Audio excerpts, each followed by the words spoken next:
मुग्धा का बदन बुखार से तप रहा था, ऊपर से रसोई की जिम्मेदारी। किसी तरह सब्जी चलाए जा रही थी, तभी उसका देवर राज वहां पानी पीने आया। उसने मुग्धा के हाव भाव देखे तो उसके माथे पर हाथ रखा और बोला, भाभी आपको तो तेज बुखार है। हाँ, मुग्धा ने कमजोर आवाज में कहा, सुबह कुछ नहीं था, दोपहर से अचानक। भैया को बताया? नहीं, वे तो परसों आने ही वाले हैं, वैसे भी बेकार परेशान होंगे। आज तो रात हो ही गई, बस कल की बात है। अरे लेकिन राज की फिक्र कम नहीं हुई थी, मगर मुग्धा ने उसे दिलासा देते हुए कहा, कोई बात नहीं, मामूली बुखार ही तो है, तुम जाकर पढ़ाई करो, खाना बनते ही बुला लूंगी। खाना बनते ही बुला लूंगी। मुग्धा की नकल उतार कर चिढ़ाते हुए राज ने उसके हाथ से बेलन छीना और बोला, लाइए मैं बना देता हूं, आप जाकर आराम कीजिए। ना, लेट गई तो मैं और बीमार हो जाऊंगी। मुग्धा बैठने वालियों में से नहीं थी। वह बोली, हम दोनों मिलकर बना लेते हैं, और वे दोनों मिलकर खाना बनाने लगे। मुग्धा का पति विनय कंपनी के किसी काम से 3 दिनों के लिए बाहर गया हुआ था। वह कर्मचारी तो कोई बहुत बड़ा नहीं था, लेकिन बॉस का भरोसेमंद था, सो किसी भी काम के लिए वे उसे ही भेजते थे। मुग्धा का 21 साल का देवर राज प्रतियोगी परीक्षाओं की तैयारी कर रहा था। विनय जैसा प्यार करने वाला पति पाकर मुग्धा भी खुश रहती थी। कुछ पति की तनख्वाह और कुछ वह खुद जो निजी स्कूल में पढ़ाती, दोनों से मिलाकर घर का खर्च अच्छे से निकल आता। सास-ससुर गांव में रहते थे। देवर राज अपनी पढ़ाई के चलते उनके साथ ही रहता था। जिंदगी में कमी थी तो बस यही कि खुशहाल शादीशुदा जिंदगी के 10 सालों के बाद भी उनके कोई औलाद नहीं थी। अब मुग्धा 35 साल की हो चुकी थी।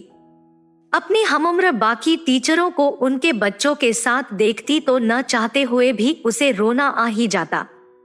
वह अपनी डायरी के पन्ने इसी पीड़ा से रंगती जाती। रोटियां बन चुकी थी। राज ने उसे कुर्सी पर बैठने को बोला और सामान समेटने लगा। मुग्धा ने सिर पीछे की ओर टिकाया और आंखें बंद कर ली। वातावरण एकदम शांत था। तभी वहां वही तूफान फिर से गरजने लगा, जिसका शोर मुग्धा आज तक नहीं भांप पाई थी। राज की गर्दन धीरे से मुग्धा की ओर घूम चुकी थी। वह कनखियों से मुग्धा की फिटिंग वाली समीज में कैद उसके उभारों को देखने लगा था। मुग्धा की सांसों के साथ जैसे जैसे वे ऊपर नीचे होते, वैसे वैसे राज के अंदर का शैतान जागता जाता। हो गया सब काम। बर्तनों की आवाज बंद जानकर मुग्धा ने अचानक पूछते हुए अपनी आंखें खोल दी। राज हकबका गया और बोला, हाँ भाभी, बस हो ही गया, कहकर राज ने जल्दी जल्दी बाकी काम निपटाया और खाने की चीजों को उठाकर मेज पर ले गया। मुग्धा ने मुश्किल से 2 रोटियां खाई, वह भी राज की जिद पर। वह जबरदस्ती सब्जी उसकी प्लेट में डाल दे रहा था। खाने के बाद मुग्धा सोने जाने लगी तो राज बोला, भाभी 15 मिनट के लिए आगे वाले कमरे में बैठिए ना, मैं आपके लिए दवा ले आता हूँ। अरे नहीं, रात भर में उतर जाएगा, मुग्धा ने मना किया, लेकिन राज कहाँ मानने वाला था। मैं पास वाले केमिस्ट से ही दवा लेकर आ रहा हूँ भाभी, जहाँ से आप मंगाती हैं हमेशा। दरवाजा बंद कर लीजिए, मैं अभी आया, कहता हुआ वह निकल गया। मुग्धा ने दरवाजा बंद किया और सोफे पर पैर ऊपर करके बैठ गई। राज ने तय कर लिया था कि आज तो वह अपने मन की करके ही रहेगा। इस बीच केमिस्ट की दुकान आ गई। क्या बात है राज बाबू, केमिस्ट ने राज को खोया सा देखा तो पूछा। राज का ध्यान वापस दुकान पर आया। दवा चाहिए थी, उसने जवाब दिया। अबे तो यहाँ क्या मिठाई मिलती है, केमिस्ट उसे छेड़ते हुए बोला। वह उसका पुराना दोस्त था। राज मुस्कुरा उठा और कहा, अरे जल्दी देना, जल्दी देना। बड़बड़ाते हुए केमिस्ट ने हैरत से उसकी ओर देखा। कौन सी दवा चाहिए यह तो बता। राज को याद आया कि उसने तो सचमुच कोई दवा मांगी ही नहीं है। उसने ऐसे ही बोल दिया, भाभी की तबीयत ठीक नहीं है, उन्हें बुखार है, जरा नींद की गोली देना। नींद की गोली बुखार के लिए सोचते हुए केमिस्ट ने उसे देखा। वह खुद भी मुग्धा के हुस्न का दीवाना था। हमेशा उसके बारे में चटकारे ले लेकर बातें किया करता था। उसने राज के मन की बात ताड़ ली। ऐसी बातों का उसे बहुत अनुभव जो था।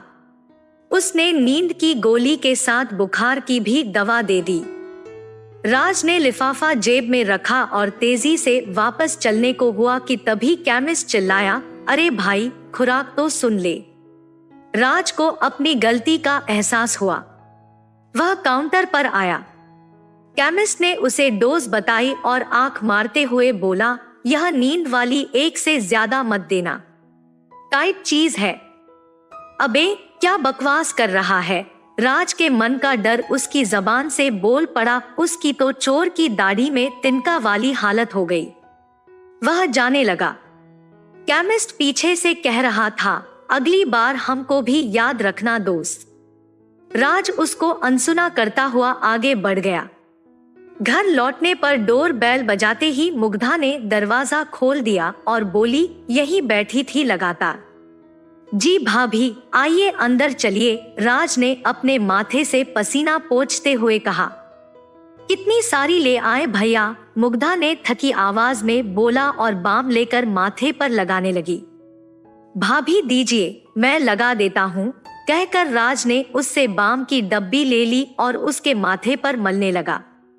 थोड़ी देर बाद उसने मुग्धा को नींद वाली गोली भी खिला दी और लिटा दिया। राज उसका माथा दबाता रहा।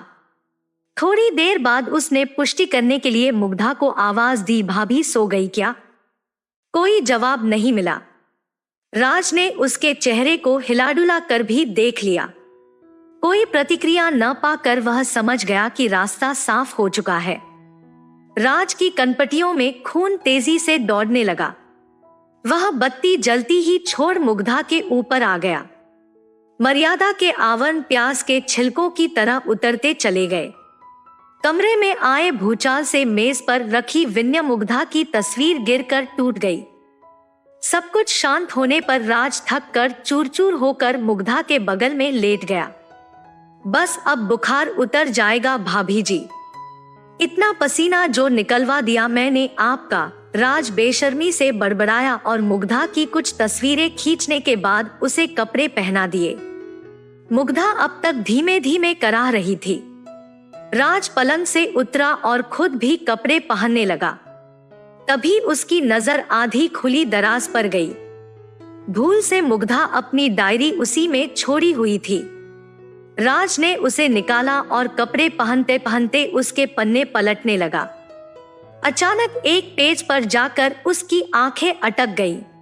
वह अभी अपनी कमीज के सारे बटन भी बंद नहीं कर पाया था, लेकिन उसको इस बात की परवाह नहीं रही। वह अपलक उस पन्ने में लिखे शब्दों को पढ़ने लगा। उसमें मुग्धा ने लिखा था, बस अब बहुत रो लिया, बहुत दुख मना लिया औलाद के लिए। मेरा बेटा मेरे पास था और मैं उसे पहचान ही नहीं पाई। जब से मैं यहाँ आई उसे बच्चे के रूप में देखा तो आज अपनी कोख के बच्चे के लिए इतनी चिंता क्यों? मैं बहुत जल्दी राज को कानूनी रूप से गोद लूंगी। राज की आंखों के आगे अंधेरा छाने लगा। वह सिर पकड़कर वहीं बैठ गया और जोर जोर से रोने लगा। फिर भागकर मुग्धा के पैरों को पकड़कर अपना माथा उससे रगड़ते हुए रोने लगा, भाभी मुझे माफ कर दो, यह क्या हो गया मुझसे?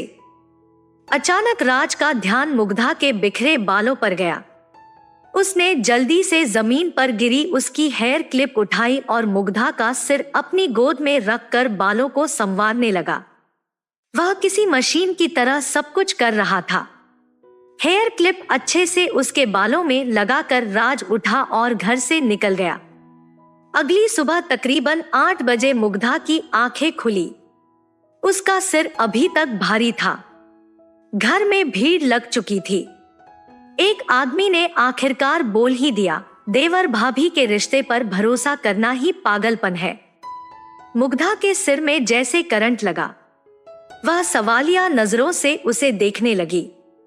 तभी इलाके के पुलिस इंस्पेक्टर ने प्रवेश किया और बताया, आपके देवर राज की लाश पास वाली नदी से मिली है। उसने रात को खुदकुशी कर ली। मुग्धा का कलेजा मुंह को आने लगा। वह हड़बड़ा कर पलंग से उठी लेकिन लड़खड़ा कर गिर गई। एक महिला सिपाही ने राज के मोबाइल फोन में कैद मुग्धा की कल रात वाली तस्वीरें उसे दिखाईं और कड़क कर पूछा, कल रंगरलियां मनाते ऐसा क्या कह दिया लड़के से तूने जो उसने अपनी जान दे दी। तस्वीरें देखकर मुग्धा हैरान रह गई। अपनी शारीरिक हालत से उसे ऐसी ही किसी घटना का शक तो हो रहा था, लेकिन दिल अब तक मानने को तैयार नहीं था। वह फूट फूट कर रोने लगी। इंस्पेक्टर ने उस महिला सिपाही को अभी कुछ न पूछने का इशारा किया और बाकी औपचारिकताएं पूरी कर वहां से चला गया। धीरे धीरे औरतों की भीड़ भी छंटती गई। विनय का फोन आया था कि वह आ रहा है, घबराए नहीं, लेकिन मुग्धा बस सुनती रही।